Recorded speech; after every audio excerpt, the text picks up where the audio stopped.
De forces qui se sont joués en coulisses pour ou contre Tidjane Thiam. Le fait est qu'un fossé est demeuré entre lui et une partie du monde bancaire zurichois. Tidjane Thiam raconte comment le président ivoirien Houphouët-Boigny l'avait personnellement forcé à étudier. La fierté familiale d'entrer, on le voit, dans la prestigieuse école polytechnique à Paris. Il cite Platon et les proverbes baoulés. C'est un profil très différent de bon nombre de banquiers à Zurich. Delphine Gianora. Le regard est profond, le sourire confiant. Tidjane Thiam, un parcours brillant, atypique, qui n'a pas résisté au monde strict et rigoureux des banquiers zurichois. Les attaques ont commencé quand dans une interview on m'a demandé si je voulais devenir suisse. J'ai dit oui, pourquoi pas un jour si les conditions sont réunies. Il y a eu, il veut devenir chairman.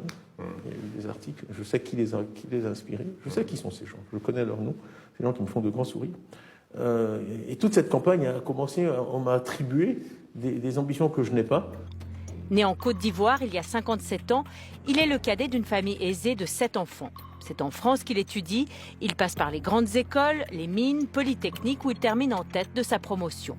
Il côtoie déjà l'élite. C'est un garçon exceptionnel qui allie l'intelligence, la joie, le goût du risque, l'ambition, la simplicité.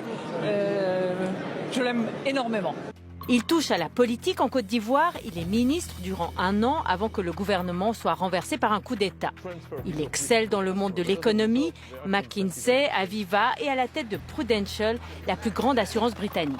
Et là, il dérange déjà. Il y a un jeune actionnaire qui a dit à un journaliste, parce qu'il était dans tous les journaux à me critiquer, il a dit mais pour qui il se prend ce nègre ? Il pense qu'on va le laisser faire une OPA de 35 milliards de dollars. Ça je l'ai vécu. En 2015, le Crédit Suisse vient le chercher. Sa mission, nettoyer.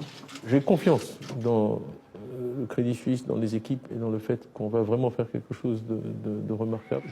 Même s'il a été nommé banquier de l'année en 2018, Tidjane Thiam s'est heurté à certains poids lourds de la Paradeplatz. Il quitte le Crédit Suisse après 4 ans et demi. Quelle sera sa prochaine vie ? Certains le voient président de Côte d'Ivoire, d'autres à la tête du FMI.